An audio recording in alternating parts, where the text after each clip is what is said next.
안녕하십니까. 매일신문 뉴스 박소윤입니다. 첫 소식입니다. 지난 1월 국공립대 기성회비를 학생들에게 반환하라는 법원 판결이 나왔습니다. 학생들은 더 큰 규모로 2차 소송을 준비하고 있습니다. 기성회비 반환 청구 소송에 참여하세요. 올해 초 기성회비가 법적 근거가 없다는 법원 판결이 나오자 대학가에서 기성회비 반환 2차 소송인단을 모집하는 운동이 한창입니다. 제가 지금 4학년인데 4년 동안 낸 기성회비만 해도 금액이 정말 많은데 이런 기성회비를 좀 돌려받기 위해서 참여하게 됐습니다. 1차 소송에는 서울대와 경북대 등 8개 국공립대 4,200여 명의 학생들이 소송에 참여했지만 이번에는 참여 대학이 현재까지 23곳으로 전보다 3배 가까이 증가했습니다. 10만 원이었던 기성회비 반환 청구 금액도 2차 소송에는 200만 원으로 늘어 금액이 더 커졌습니다. 또 재학생 위주로 진행됐던 1차 소송과 달리 이번에는 최근 10년간 국공립대에 다녔던 졸업생들도 참여하면서 소송인단이 크게 늘어날 것으로 보입니다. 네, 이번에는 졸업생 선배들에게도 다 연락을 해서 이제 같이 공동 소송을 할 생각했고요. 경북대학교에서 약 5천 명을 이제 같이 공동 소송하는 것을 목표로 하고 있습니다. 이번에는 꼭 승소할 생각입니다. 기성회비는 정부 지원이 충분하지 못했던 1960년대에 학교가 자체적으로 시설과 교육 환경 개선에 쓰라고 마련된 제도였지만 이후 대학들이 교직원 인건비 등으로 지출하면서 논란이 됐습니다.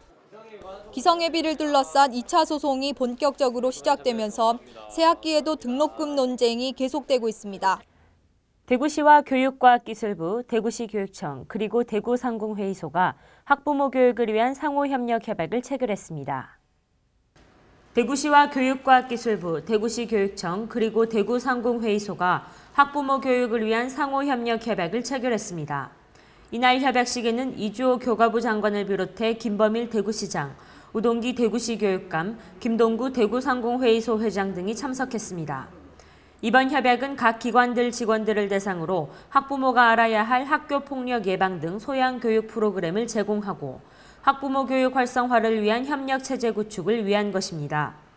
김범일 대구시장과 우동기 대구시 교육감은 학부모의 자녀 교육 역량을 키우고 가정의 교육 기능을 회복시켜 학생들이 올바른 품성을 가꾸는 데 도움이 될 것이라고 말했습니다.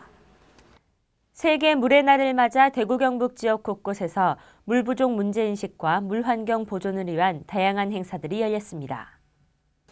세계 물의 날을 맞아 대구 경북 지역 곳곳에서 물 부족 문제인식과 물 환경 보존을 위한 다양한 행사들이 열렸습니다.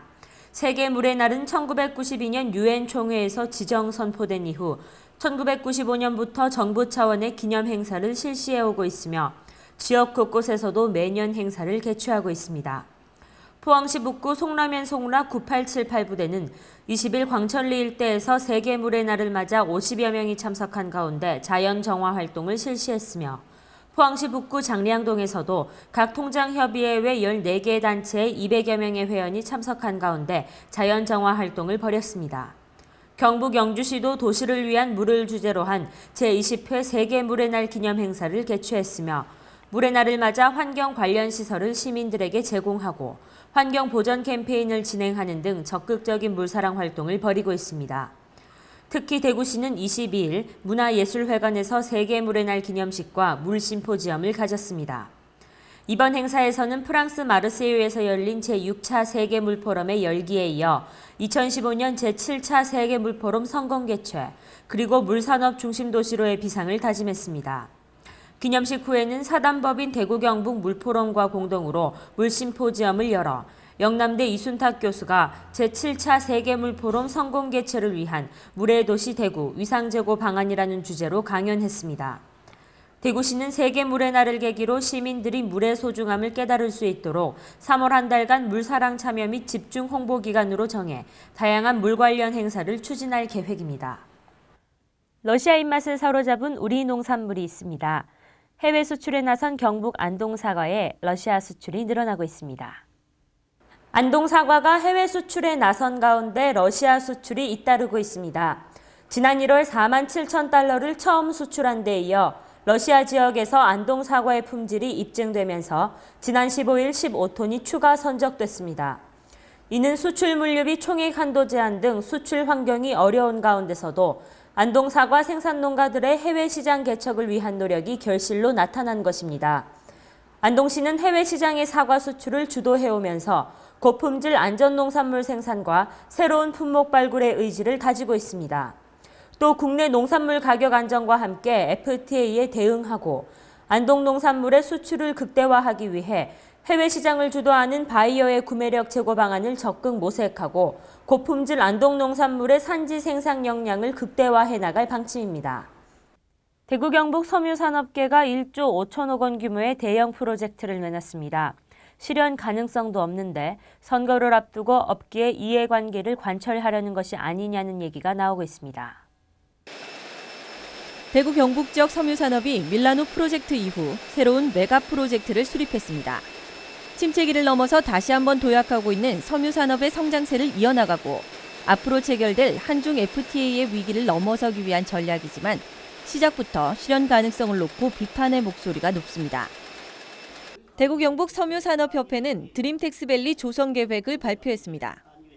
드림텍스밸리는 생산 거점 구축과 연구 기반 구축, 문화 테마파크 조성 등 모두 6개 주요 중점 사업으로 구성됐습니다. 특히 문화 테마파크에는 섬유 테마파크와 섬유 역사관, 섬유 문화길 등을 조성해 섬유 산업을 문화와 관광 자원으로까지 개발한다는 계획입니다. 재도약하고 있는 섬유 산업의 육성을 위해서는 장기적이고 체계적인 연구 개발과 투자 경쟁력 강화 노력이 필요하다고 생각해서 이 프로젝트를 만들게 되었습니다. 하지만 1조 5천억 원이 넘는 막대한 재원을 놓고 실현 가능성에 대해 벌써부터 회의적인 말들이 터져나오고 있습니다. 일각에서는 총선과 대선을 앞두고 산업계가 자신들의 이해에 부합하는 공약을 이끌어내기 위해 만든 허울 좋은 청사진이 아니냐는 지적도 불거지고 있습니다. 매일신문 한윤조입니다. 오늘 내리고 있는 비는 오후에 전남과 제주도를 시작해서 밤이 되면 대부분 그치겠습니다. 주말에는 쌀쌀한 날씨를 보이겠는데요. 다음 주 초까지 평년 기온보다 낮은 기온을 보이겠습니다. 야외 활동 계획하신 분들은 따뜻한 옷차림에 신경 쓰셔야겠습니다. 이상으로 3월 23일 매일신문 뉴스를 마치겠습니다. 시청해주신 여러분 감사합니다.